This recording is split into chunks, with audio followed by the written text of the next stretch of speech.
Hello बच्चा party. Last class में हमने देखा कि कैसे हमारी जो जी की वैल्यू होती है वो हाइट के साथ कैसे वेरी करती है। यानी कि हम अगर अर्थ से ऊपर की तरफ मूव करते हैं तो हमारे पास जी में क्या चेंजेस आते हैं वो हमने स्टडी की है। ठीक है, अब हम बात करेंगे कि जी की वेरिएशन कैसे होती है डेप्थ के साथ। यानी कि जब हम कोई भी, मान लो अपनी धरती है, ठीक है, इसमें कोई भी एक गड्ढा खोद के, एक सुरंग खोद के नीचे की तरफ जाएं तो कैसे जी में वेरिएशन आएगा। अब आप पूछोगे सर इनका यूज़ कहाँ है, क्या हम ऐसे ही पढ़ लेते हैं, मतलब डेरिवेशन करते हैं, या फिर प्रैक्टिकली कोई यूज़ भी है इनका। बच्चे इनका बहुत यूज़ होता है। कहाँ पे यूज़ होता है? अगर डेप्थ की बात करें हम, तो आपकी जो माइंस वगैरह होती है जिनमें कि आपको सुरंग खोद के नीचे की तरफ जाना होता है एक्सकवेशन के लिए, मिनरल्स की स्टडी के लिए, तो आपको ये पता होना ज़रूरी है कि आप अगर नीचे जा रहे हो तो क्या ग्रेविटी में कोई चेंज आएगा जिसकी वजह से आपको इनडायरेक्टली इफेक्ट पड़ेगा। ठीक है, तो उस चीज़ में, उस केस में हम इन चीज़ों का हेल्प लेते हैं, फिजिक्स की हेल्प लेते हैं। ठीक है, ऐसे ही बात करते हैं variation of ji with depth की। चलो, हमने मान लिया कि अर्थ जो है हमारी वो एक परफेक्ट स्फीयर है। ठीक है, ये मानते क्यों हैं? ताकि हम उसकी वॉल्यूम इजीली कैलकुलेट कर सकें। हालांकि अर्थ हमारी कैसी होती है, ऐसी ना होके थोड़ी सी यहाँ से फ्लैट होती है, ठीक है, और ऐसी गोलाकार होती है, कुछ ऐसी होती है, लेकिन हम मान लेते हैं परफेक्ट गोल है ताकि हम आसानी से वॉल्यूम कैलकुलेट कर सकें। Consider the earth to be a perfect sphere of mass M, radius R and centre at O. इतना क्लियर है? अब हमने सरफेस पे जो ग्रेविटी है वो पढ़ी है, g is equal to capital G M upon R square. ये तो हम पहले लेक्चर से पढ़ते हुए आ रहे हैं ना।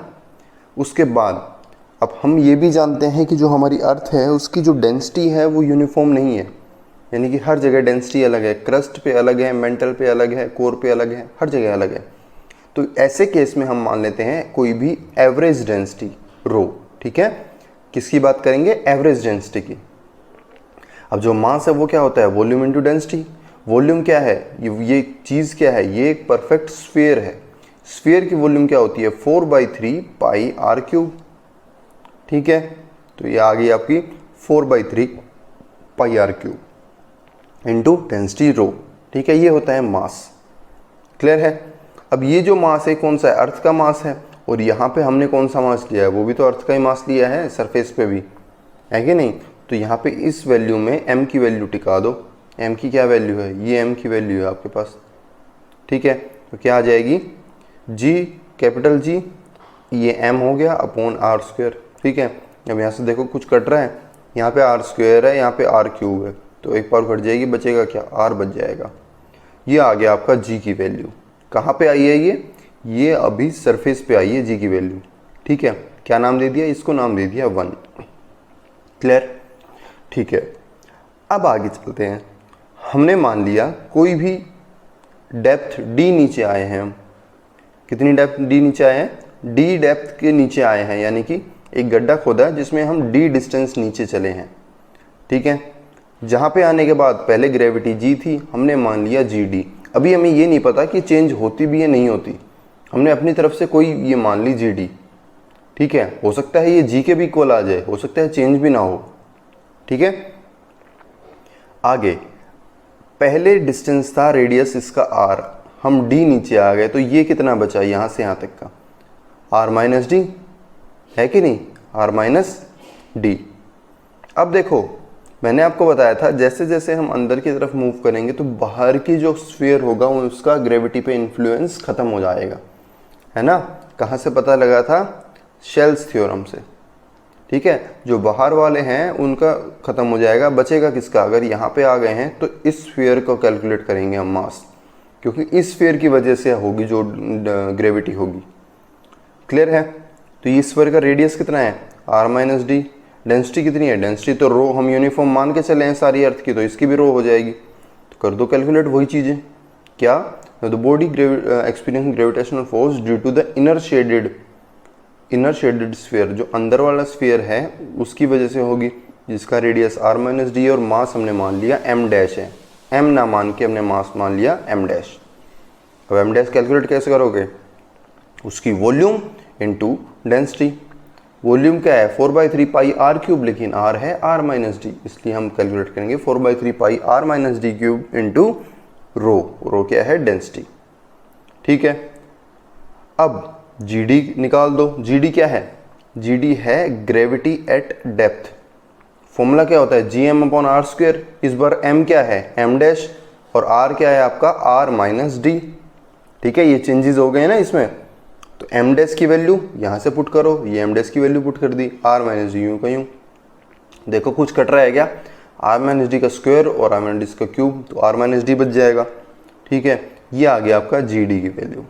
ठीक है, इसको इक्वेशन 2 नाम दे दिया। अब थोड़ा सा रिकॉल करो, प्रीवियस डेरिवेशन में हमने क्या किया था कि जो GH निकाली थी, यानी कि ग्रेविटी एट हाइट निकाली थी, उसको हमने G से डिवाइड करके कुछ रिलेशन निकाले थे, है ना। GH/G किया था, फिर राइट साइड में भी बहुत सी चीज़ें कट के हमारे पास सॉल्यूशन आया था। ऐसे ही इसमें करेंगे। ठीक है, क्या करेंगे? ये जो इक्वेशन 2 है इसको इक्वेशन 1 से डिवाइड कर दो, तो आपके पास क्या आ जाएगा? GD/G आ जाएगा यहाँ पे, और इस साइड में ये आ जाएगा। ठीक है, इससे ये कैंसिल, इससे ये कैंसिल, इससे ये कैंसिल, इससे ये कैंसिल, बच क्या गया? r minus D by R. ठीक है, इसको दोनों के नीचे लिखो तो ये r minus R by R तो 1 हो जाएगा, और माइनस डी बाई आर तो डी बाई आर हो जाएगा। ठीक है, ये किसके इक्वल आया है? ये इक्वल है आपका GD/G के इक्वल आ गया 1 माइनस डी बाई आर। जी को इस साइड मल्टीप्लाई करवा दो तो बच क्या जाएगा? GD is equal to G into 1 minus D by R. ये आ गया आपके पास फॉर्मूला किसके लिए? Gravity at depth D। Clear है? आया समझ में इतना? अब आपके मन में एक सवाल आना चाहिए कि सर हमने ऊपर पढ़ लिया, चलो अब नीचे की तरफ चले, तो इसमें ध्यान दो, इसमें ग्रेविटी डिक्रीज हो रही है, इंक्रीज हो रही है? ध्यान दो, जी को अंदर मल्टीप्लाई करवाओगे तो क्या होगा? G माइनस GD/R, यानी कि G में से कुछ माइनस हो रहा है चीज़। ठीक है, यानी कि सरफेस पे जो थी उस पे से कुछ माइनस, यानी कि कम हो रहा है। तो हमने क्या नोटिस किया? जब नीचे जाएंगे तो सरफेस से जो ग्रेविटी है वो डिक्रीज होगी। दिमाग में एक सवाल आएगा कि सर हम चलते चलते मान लो अर्थ के सेंटर पे पहुंच जाएं, किसी तरह मान लो अर्थ के सेंटर पे पहुंच जाएं, तो क्या ग्रेविटी होगी? है ना। अर्थ के सेंटर पे पहुंचने का मतलब है हमने कितनी डेप्थ कवर कर ली? जितनी उसकी रेडियस है कि नहीं भाई? ये क्या है? ये इसकी रेडियस ही तो है। जितनी डेप्थ हम चलें वो उसकी रेडियस कवर कर ली हमने। ठीक है, तो D की जगह इसमें R पुट कर दो, तो यहाँ पे D की जगह R पुट करोगे तो ये R हो जाएगा, R/R कैंसिल, यानी कि 1, तो क्या आ जाएगा? G इंटू 1 माइनस 1, ये कितना होता है? 0। तो GD कितना आ जाएगा? 0। ठीक है, क्या सीखने को मिला? अगर हम किसी तरह अर्थ के सेंटर पे पहुंच जाए, जो कि लगभग नामुमकिन है पहुंचना, अगर हम वहां पे पहुंच जाएं तो हमें जो G की वैल्यू मिलेगी वो मिलेगी 0, यानी कि ग्रेविटी 0 हो जाएगी। अब दिमाग लगाओ, ग्रेविटी 0 हो जाए कहीं पे तो इंसान का वेट कितना होगा? वेट का फॉर्मूला होता है m इंटू जी। अगर जब G 0 हो गया तो वेट कितना हो गया? 0, यानी कि अर्थ के सेंटर पे किसी भी इंसान का वेट 0 हो जाता है। ध्यान दो, वेट की बात की है मैंने, है ना। किसकी बात की है? वेट की। वेट 0 होता है, मास कभी 0 नहीं होता। ठीक है, आया समझ में? ठीक है, अब इसके बेस पे हम एक आधे न्यूमेरिकल देखते हैं। देखो अब आपके अच्छे से कॉन्सेप्ट थोड़ा सा समझ में आ जाए, है ना। पहला न्यूमेरिकल देखो, बहुत ही इजी न्यूमेरिकल्स हैं, एग्जाम में कई बार पूछे जा चुके हैं ये। ठीक है, how much below the surface of the earth, earth के हम कितनी नीचे जाए ताकि एक्सेलरेशन ड्यू टू ग्रेविटी, यानी कि G की वैल्यू क्या हो जाए? बिकम 1%, 1% रह जाए। किसके 1%? Of its value at earth surface, यानी कि अगर अर्थ के सरफेस पे G है तो जाते जाते उसकी G की 1% बच जाए। इतनी डेप्थ निकालो कि किस डेप्थ पे ऐसा होगा। रेफरेंस के लिए रेडियस ऑफ अर्थ दिया हुआ है 6400 किलोमीटर। ठीक है, हमें दिया हुआ है कि डेप्थ पे जो ग्रेविटी है वो 1% ऑफ G है। GD is equal to 1% of G। किसी का भी परसेंट निकालना हो तो उसको क्या करते हैं? बाई 100 से मल्टीप्लाई करवा दो उस चीज़ से। अगर 1% ऑफ G निकालना है तो 1/100 इंटू G। ठीक है, अगर हमें निकालने दिया जाए 20% ऑफ G बताओ, तो 20% ऑफ G मतलब 20/100 इंटू G, यानी कि ये आ जाएगा G/5। आए समझ में? ठीक है, अब हमें दिया हुआ है कि GD की वैल्यू किसके इक्वल हो जाएगी, इसके इक्वल। ये हमने कैलकुलेट कर लिया, अब फॉर्मूले में पुट कर दो। अब जी डी का फॉर्मूला अभी अभी हमने पढ़ा है, जानते हैं G D is equal to G into 1 minus D by R. ठीक है, जी डी की वैल्यू क्या है, अभी अभी कैलकुलेट की है जी बाई 100, तो जी डी की जगह जी बाई 100 पुट कर देंगे। ठीक है, तो यहाँ पे ये इक्वल, तो जी से जी कैंसिल हो जाएगा। देखो तो आपके पास क्या बच जाएगा, 1 माइनस डी बाई आर किसके इक्वल हो गया, 1/100 के इक्वल हो गया। यहाँ से डी माइनस आर निकाल सकते हो, या तो इसको यहाँ ले जाओ और इसको यहाँ ले आओ, क्या हो जाएगा, D by R equal to 1 minus 100 1/100। ठीक है, क्या हो जाएगा ये 99/100। क्लियर है। अब निकालना क्या है, डेप्थ निकालनी है, तो रेडियस को इधर मल्टीप्लाई करवा दो, r इंटू 99/100। आर की वैल्यू आपको दी हुई है, कितना सिंपल है, बिल्कुल आराम से सोल्व कर दिया और आ गया आपके पास आंसर। कितना आया, 6336 किलोमीटर। यानी कि अगर अर्थ के सरफेस से हम 6336 किलोमीटर नीचे जाएं तो आपके पास जो ग्रेविटी की वैल्यू है वो 1% बच जाएगी। आया समझ में। अब आपके पास इसी कॉन्सेप्ट पे बेस्ड एक और न्यूमेरिकल है जो आपके हाइट वाले फॉर्मूले को और डेप्थ वाले फॉर्मूले को दोनों को रिलेट करता है।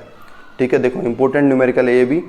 क्या पूछा हुआ है, at what height above the earth surface, earth के सरफेस से कितनी हाइट पर the value of g is same, g की वैल्यू उतनी ही होगी, सेम होगी, कितनी, जितनी की है एट ए माइन 80 किलोमीटर डीप। कितनी, जितनी की डेप्थ में जाएं, एक माइन में जाएं 80 किलोमीटर डीप है जो, यानी कि यहाँ पे जो जी एच की वैल्यू है वो यहाँ की जी डी की वैल्यू के बराबर होगी। ठीक है, तो हमें डेप्थ तो पता है, हाइट निकालनी है। ठीक है, तो हमने मान ली कोई भी ऐसी हाइट h है जहाँ पे इतनी वैल्यू होगी। ठीक है, दिया क्या हुआ है, G H is equal to G D, यानी कि एक हाइट पे जाके, यानी कि जी एच किसके इक्वल हो रही है, जी डी के इक्वल हो रही है। तो इन दोनों को रिलेट करना है। फॉर्मूला हमें पता है, जी एच का फॉर्मूला क्या होता है, ये होता है, और जी डी का फॉर्मूला ये होता है। यहाँ से देखो जो कट रहा है काट दो, जी से जी कट जाएगा। ठीक है, ये 1 से 1 कट जाएगा, माइनस से माइनस कट जाएगा, है ना, 2h/r d/r। अब बोलोगे सर ये 1 माइनस ऐसे थोड़ी ना कटता होगा, बेटा क्यों नहीं कटेगा।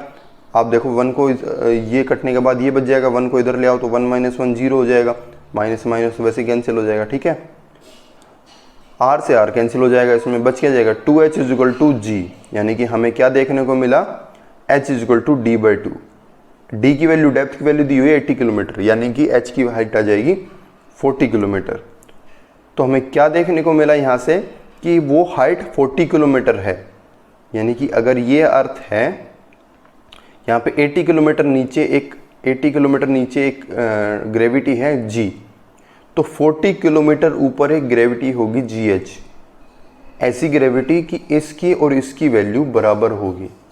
ठीक है, यानी कि क्या सीखने को मिला है कि यहाँ से चीज़ हमें, कि जितना हम ऊपर जाते हैं, ऊपर जाने मान लो x हाइट ऊपर गए, उसकी ग्रेविटी GH है, तो उतनी ही ग्रेविटी हमें नीचे कहाँ जाने पे मिलेगी, 2x नीचे जाने पे मिलेगी।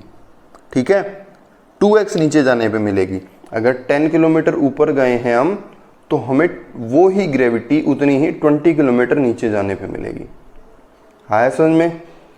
ठीक है, एक छोटा सा कॉन्सेप्ट हो रहा है, वो भी लगे हाथ देख लो। Variation of ji with shape of earth. हम शेप जानते हैं अर्थ की क्या है, परफेक्ट स्फीयर ना हो कि कैसी है, थोड़ी सी ऐसे है। ठीक है, मैंने डायग्राम बनाया है, हालांकि थोड़ा सा गंदा डायग्राम है, एडजस्ट कर लेना इसके साथ, है ना।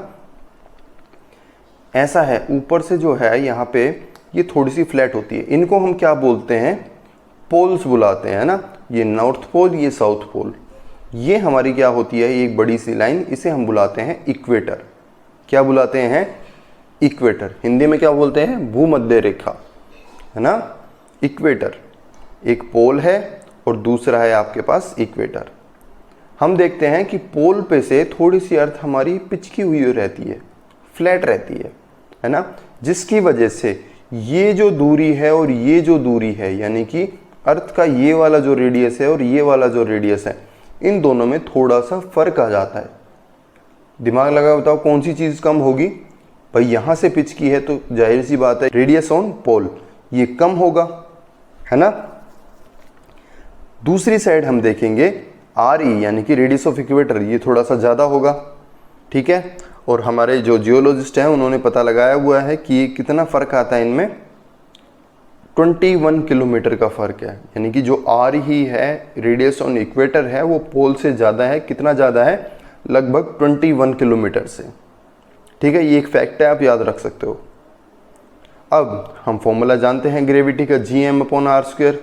जी कॉन्स्टेंट है, एम कॉन्स्टेंट है। यहाँ से हम लिख सकते हैं जी किस पे डिपेंड करता है? आर स्क्वायर पे। कैसे? 1/r स्क्वायर के अकॉर्डिंग।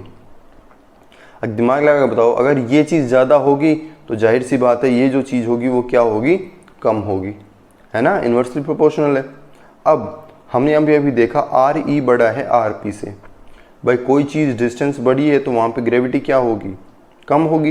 यानी कि जी ई कम होगा किससे? जी पी से। तो यहाँ से हमें क्या स्टेटमेंट सीखने को मिली? The value of g is minimum at equator. यानी कि जो आपकी इक्वेटर होती है ना, वहाँ पे आपकी जी की वैल्यू मिनिमम होती है और मैक्सिमम कहाँ होती है? ये जो पोल्स होते हैं ना, उन पे जाओगे तो आपको जी की वैल्यू मैक्सिमम फील होगी। ठीक है, और ये वेरिएशन कितना आता है? लगभग 0.5% का वेरिएशन आता है इक्वेटर पे और पोल पे। क्लियर है? आया इतना समझ में? ठीक है, बाकी का बचा हुआ हम नेक्स्ट लेक्चर में कंटिन्यू करेंगे। ठीक है, all the best, thank you.